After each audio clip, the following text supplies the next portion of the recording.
ওয়াশরুমে শাওয়ারের উদ্দেশ্যে সদ্য ঢুকেছে তরু টাওয়াল জড়িয়ে। যখন সে দাঁড়ালো ঠিক তখনই অনুভব করলো পিছিয়ে এসে কেউ দাঁড়িয়েছে। চমকে পিছু ফিরতেই ধাক্কা খেল মৃন্ময়ের বুকে। সত্যি সত্যি চলে এসেছে। তরু সামান্য কেঁপে উঠল। ভিডিও কলে বলা মৃন্ময়ের সে কথাটা মনে পড়ল। বাসায় এসে আরেকটা।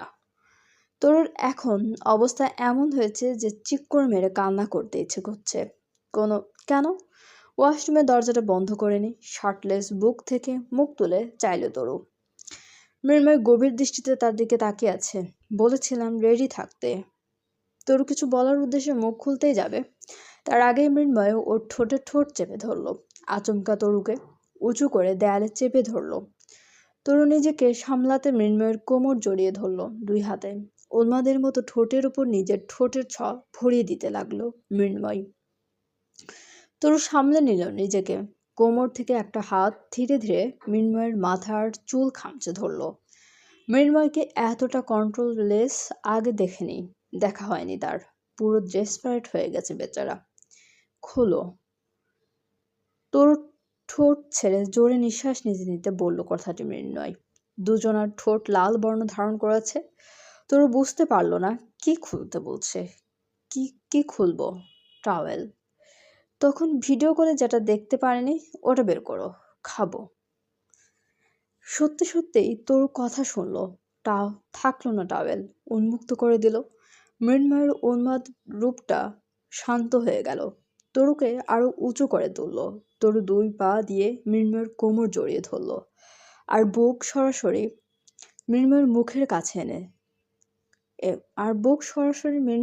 মুখের কাছে এলো। যত্ন করে ধীরে মৃন্ময় রেস্ট করলো। সময় লাগিয়ে ধীরে ধীরে একটার উপরে চলল তার আদুরে অত্যাচার। মিনিট 20 মধ্যে থেমে গেল মৃন্ময়। বুক থেকে মুখ তুলে তাকালো তরুর পানে। তরু তখন দেয়ালে মাথা ঠেকিয়ে চোখ বন্ধ করে ঠোঁট কামড়ে রেখেছে। মৃন্ময় অবাক হয়ে তাকিয়ে রইল। এরকম রিয়াকশন দেখে নিজেকে যতটুকু কন্ট্রোল করে নিয়েছিল সেতটুকু শেষ হয়ে গেল মৃন্ময়ের কোনো সাড়া না পেয়ে তরু সেভাবেই বলল, থেমে গেলেন কেন মৃন্ময়? I need more. অতিরিক্ত এক্সাইটমেন্টে বলে ফেলল তরু। মৃন্ময় হা হয়ে গেল। তরু ছটফট করছে। Are you sure babe? Yes, I am sure. Please suck it. Mrinmoy তাই করল। আগের তুলনায় হার্ড হলো সে। প্রেয়সী নিজে মুখে বলেছে। সেখানে কি আর নিজেকে কন্ট্রোল করা যায়? একটার উপরেই ঘন্টাখানেক টর্চার চলল। না তো কেউ থামছে আর না তো কেউ বাধা দিচ্ছে, বরং দুজনেই সমান তালে সাপোর্ট করছে একে অপরকে। এরই মধ্যে শাওয়ার অন করে দিয়েছে মৃন্ময়। দুজনেই ভিজে জবুথবু। মৃন্ময়ের পরনে প্যান্ট থাকলেও তরু সম্পূর্ণ ড্রেসলেস। মৃন্ময় মুখ তুলল। তরু ধীরে ধীরে নামিয়ে দিল ফ্লোরে। দুই গাল হাতের মাঝে নিয়ে চোখে চোখ রাখলো। Do you want to suck it honey? চোখ বন্ধ করে ফেলল তরু। মৃন্ময় বুঝে গেল, হাত সরিয়ে নিল সে তরুর মুখ থেকে। দেয়ালে রাখলো হাত দুটো। তরু ফ্লোরে হাঁটু করে বসলো। হঠাৎ মৃন্ময় চোখ বন্ধ করে ফেলল। তার মুখ থেকে কিছু শব্দ বেরিয়ে আসলো। আহ, ফাক মি বেবি। মাঝখানের দিনগুলো যেন অদৃশ্য সুতোর মতো ধীরে ধীরে গেঁথে গেছে তরু আর মৃন্ময়ের জীবনে। এক সময় যাদের মধ্যে অস্বস্তি, দূরত্ব আর অজস্র ভুল বোঝাবুঝি ছিল, তারা এখন একে অপরকে ছাড়া থাকতে পারে না। সেই অচেনা ভাব, সেই দ্বিধা সবকিছু যেন সময়ের সাথে মুছে গিয়ে জায়গা করে নিয়েছে গভীর ভালোবাসা আর নির্ভরতায়। তরু এখন আর আগের মতো নিজেকে গুটিয়ে রাখে না। মৃন্ময়ের পাশে দাঁড়িয়ে সে যেন নতুন করে নিজেকে খুঁজে পেয়েছে। মৃন্ময়ও তার জীবনের প্রতিটা মুহূর্তে তরুকে জড়িয়ে রাখতে চায়। তাদের সম্পর্ক এখন এমন এক জায়গায় পৌঁছেছে যেখানে চোখের ভাষায় অনেক কিছু বলে দেয়, কথা বলারও প্রয়োজন হয় না সব সময়। একে অপরকে ছাড়া যেন দিনগুলো অসম্পূর্ণ লাগে তাদের।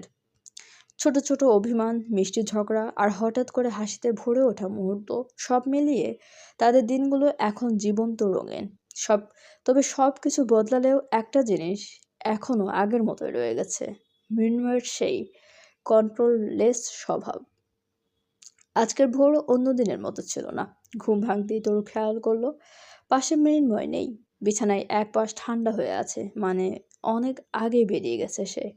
এমনটা আগে খুব একটা হতো না, কোথাও গেলে অন্তত একটা কথা বলে যেত। আজ কিছুই বলেনি। তরুর বুকের ভেতর হালকা একটা অজানা শঙ্কা ধীরে ধীরে জমতে লাগলো। গত কয়েকদিন ধরে মৃন্ময়কে অদ্ভুত চুপচাপ লাগছিল। আগের মতো দুষ্টুমি করা কিংবা বিনা কারণে তরুকে জড়িয়ে ধরা সব যেন কমে গেছে। চোখে সবসময় একটা চাপা ক্লান্তি আর ভেতরে জমে থাকা চিন্তার ভার স্পষ্ট বোঝা যায়। ব্যবসার চাপটা দিন দিন বেড়েই চলেছে। তার উপর বাবা মায়ের খুনিদের এখন ধরতে না পারার যন্ত্রণা তাকে ভেতর থেকে কুড়ে কুড়ে খাচ্ছে। মৃন্ময় বাইরে থেকে যতটা শক্ত থাকার চেষ্টা করুক না কেন, ভেতরে ভেতরে সে ভেঙে পড়েছে। তরু সেটা বুঝতে পারে, কিন্তু সে চাইলেও পুরোটা জানাতে চায় না, যেন নিজের কষ্টটা একাই বয়ে নিতে চায়। রজনী দেশে ছেড়েছে কিছুদিন আগে, হয়তো বুঝে গেছে এখানে থেকে তার আর কোনোই লাভ নেই। মৃন্ময়কে সে কোনোদিন পাবে না।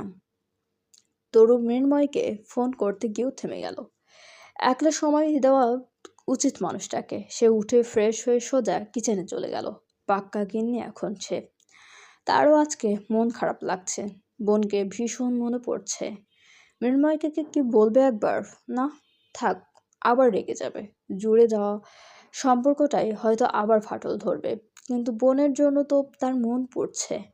মৃন্ময় তাকে নিয়ে এসেছে মাস দেড়েক প্রায় হলো।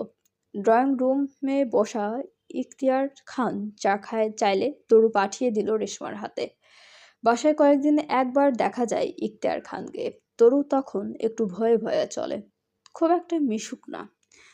সেদিনের ঘটনা মৃন্ময়কে বলেনি তরু। চাচাকে মৃন্ময় কি পরিমাণ সম্মান আর ভালোবাসে তা দেখার পর আর সাহস হয়নি। আকাশ পাতাল ভাবতে ভাবতেই রান্না করছিল তরু। রেশমা চা দিয়ে ফিরে এসে ওর পাশে দাঁড়ালো। ভাবি? হ্যাঁ বলো। ভাইয়া মনে হয় বেশি আদর করে? এরকম কেন মনে হলো? গলায় তো দাগ বাড়তাছে, কমতে দেখলাম না একবারও। তরু গলায় হাত দিল। একটু একটু ব্যথা, পুরো গলা জুড়ে কামড়ের দাগ। শাড়ির আঁচল দিয়ে ভালো করে ঢেকে রেশমার দিকে চোখ গরম করে তাকালো। মারবো একটা, কাজ কর। বিয়ের স্বাদ জেগে যাচ্ছে তোর?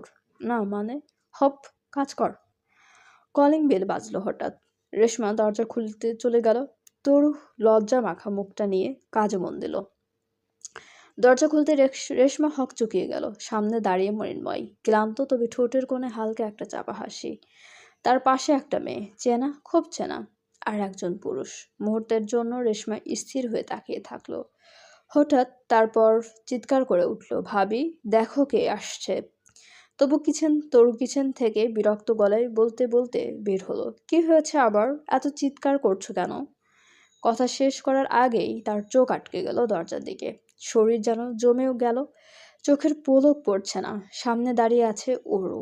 আপু! পরপরের মুহূর্তেই সবকিছু ঝাপসা হয়ে গেল। তরু দৌড়ে গিয়ে জড়িয়ে ধরল ওরুকে। দুজনে একসাথে কেঁদে উঠল। এতদিনে জমে থাকা কষ্ট, অভিমান, না বলা কথা সবকিছু যেন সেই আলিঙ্গনের ভেতরেই গলে গেল। আপু, তুমি চুপ কর, আগে জড়িয়ে ধরতে দে। চলবে? গল্পটি আপনাদের কেমন লাগছে অবশ্যই আমাদেরকে কমেন্ট করে জানাতে ভুলবেন না।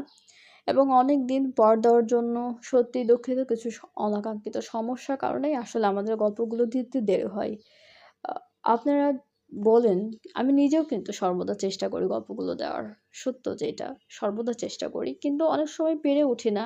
অনেক সময় সংকীর্ণতার জন্য হয় না, বা অনেক সময় বিভিন্ন রকম ঝামেলা হয়ে যায় আমাদের গল্প নিয়ে। তখন মানে গল্পটা লিখতে বা বিভিন্ন রকমের অনাকাঙ্ক্ষিত ঘটনা হয়, অসুস্থতা থাকে, পরীক্ষা থাকে। এই ব্যাপারগুলো তো মেইনটেইন করতে হবে। আপনারা বারবার বললেও তো আসলে আমরাও তো মানুষ। তো এই ব্যাপারগুলো তো ভাবতেই হবে, আমার মনে হয় ভাবা উচিত আপনাদেরও। তো যার জন্যই দেরি হয়। তো তবুও আমি দুঃখিত অনাকাঙ্ক্ষিতদের জন্য আপনাদের এতদিন ওয়েট করতে হয়েছে। প্লিজ ক্ষমা সুন্দর দৃষ্টিতে দেখবেন। আর গল্পটা পড়ার পর প্লিজ কমেন্ট করে জানাবেন কেমন লাগছে গল্পটা। আর আমাদের চ্যানেলটি প্লিজ সবাই সাবস্ক্রাইব করুন গল্পগুলো নেক্সট পর্বগুলো পাইতে। গল্পটা ভালো লাগলে অবশ্যই লাইক, কমেন্ট এবং শেয়ার করতে ভুলবেন না আপনাদের প্রিয় মানুষগুলোর সাথে। এবং আমাদের চ্যানেলের সঙ্গে থাকার জন্য সবাইকে অনেক অনেক বেশি ধন্যবাদ। আর এতদিন ওয়েট করার জন্য আরও বেশি ধন্যবাদ।